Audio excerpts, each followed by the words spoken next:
नमस्कार, मैं देवराज सिंह आज आपके लिए एक वीडियो लेके आया हूँ, जिसमें प्रकृति के सुंदर वातावरण प्रकृति के सुंदर वातावरण चारों सुंदर सुंदर रंग फैले हैं। जीवन में जिस प्रकार सुंदर सुंदर रंग फैले हैं, उसी रंगों का ज्ञान सूर्य की किरणों से होता है। सूर्य की जो किरणें हमारे तक आती हैं, उनकी किरणों से होता है। चित्रकला में रंगों का विशेष महत्व है। चित्रकला में रंगों का विशेष महत्व है। रंगों के प्रयोग द्वारा किसी चित्र को आकर्षक रूप से प्रदान कर सकते हैं। जैसा चित्र है, अब उसमें छाया, प्रकाश सब कुछ रंगों के माध्यम से दिखाना पड़ता है। जैसे हमें किसी चीज़ को अंधेरे में से प्रकाश की ओर जाते हैं तो चित्र में बदलाव आ जाता है, उसके रंगों में बदलाव आ जाता है। और जो ये बदलाव होता है, ये रंगों के माध्यम से या पेंसिल से अगर बना रहे हैं तो शेडिंग के माध्यम से छाया प्रकाश प्रदर्शित किया जाता है। रंगों द्वारा हम भावों को प्रकट कर सकते हैं। जो हमारे भाव हैं उन्हें प्रकट कर सकते हैं। और जो हमारे भाव हैं वो भाव ऐसा नहीं जैसे उत्तेजना हुई, गुस्सैला हुआ और क्रोध हुआ और शांत स्वभाव हुआ। जब शांत स्वभाव होता है तो उसके रंग अलग होते हैं और गुस्से वाले के रंग अलग होते हैं। जो उत्तेजना वाले रंग हो सकते हैं वो रंगों में केवल सुंदर लगते हैं, अपितु रंगों में गुण भी होते हैं। रंगों में गुण होते हैं, रंग का ध्यान में आकर्षित करते हैं। धारण शक्ति यानी कि किसी व्यक्ति को अपनी ओर आकर्षित करने की शक्ति जो होती है वो किस में होती है? रंगों में। मानो आप कपड़े की दुकान पे गए, कपड़े की, और वहाँ पर आपने देखा कि कोई सुंदर कपड़ा दिखा आपको।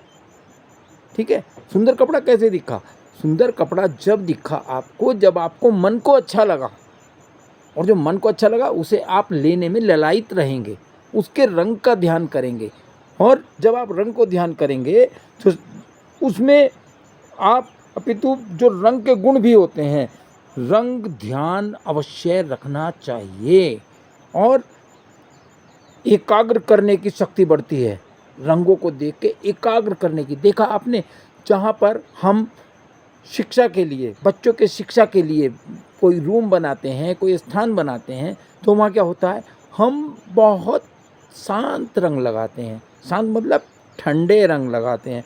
ठंडे रंग मतलब ये होता है कि जो रंग में उत्तेजना ना हो उसे ठंडे रंग बोलते हैं। साथ ही स्मरण और निरीक्षण शक्ति का विकास होता है। हमारे भिन्न भिन्न भावों में जागृत करते हैं तथा वास्तविक पदार्थ को सामान्य भाव डालते हैं। रंगों के प्रकार, रंगों के प्रकार, अब रंगों के प्रकार क्या हैं, ये भी तो बात है। रंगों के प्रकार क्या हैं? रंगों के मुख्यतः 4 प्रकार होते हैं। कितने होते हैं? 4। और सब नंबर 1 प्राथमिक मौलिक रंग, प्राथमिक मौलिक रंग। नंबर 2 द्वितीय या गौण रंग, द्वितीय या गौण रंग। फिर तीसरा तटस्थ या उदासीन रंग, तटस्थ या उदासीन रंग। फिर आदर्श रंग।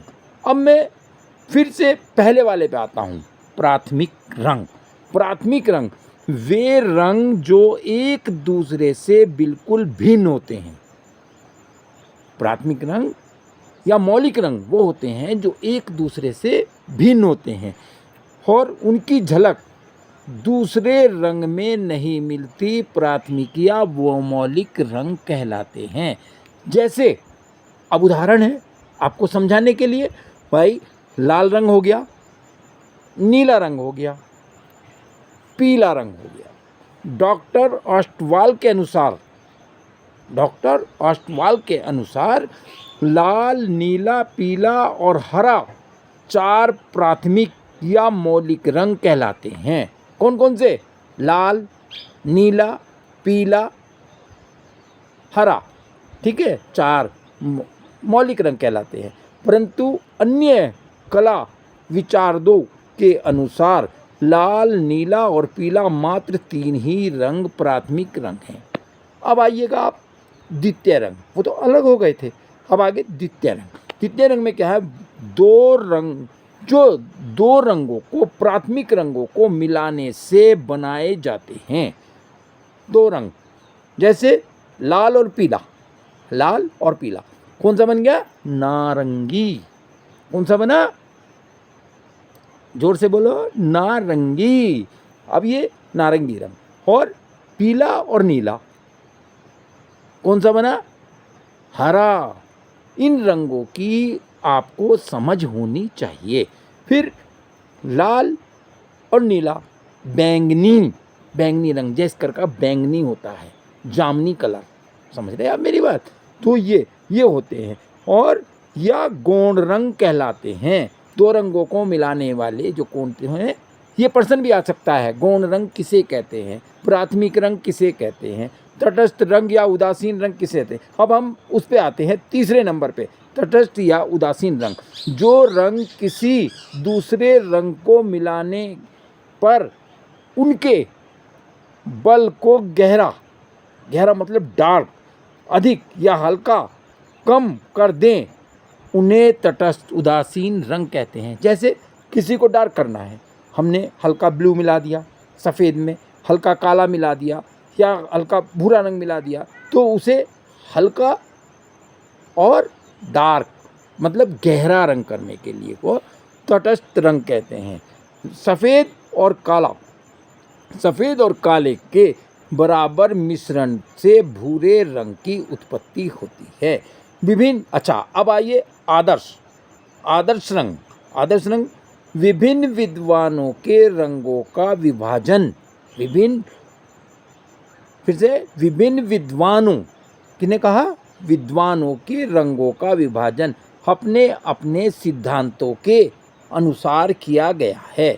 परंतु डॉक्टर नीलम ऑस्टवाल ने रंगों का ज्ञान सुगमता से प्राप्त करने के लिए 8 आदर्श रंगों का एक विशेष क्रम, एक चक्र का विभाजित किया, जैसे ऑस्टवाल वर्ण चक्र कहते हैं।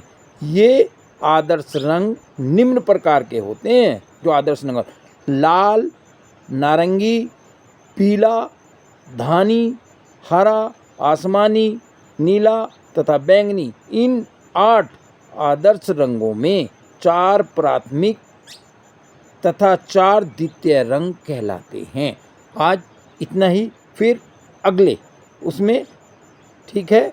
आप अगर कुछ ज्ञान हासिल करना चाहते हैं तो मेरा चैनल देखिएगा, और आपको बहुत कुछ प्रश्न आपको इस चैनल के माध्यम से, ये कक्षा 1 से लेके MA तक आपको विशेष स्थान प्राप्त करेंगे। छोटी छोटी सी बातें होती हैं जिसमें हम इस प्रकार का क्या करते हैं, आपको शिक्षा देंगे और आपका ज्ञान वर्धक होगा। और जब ज्ञान वर्धक होगा तो आप, कोई भी प्रश्न आपके सामने कला विषय संबंधित होगा, आप तुरंत बनाएंगे।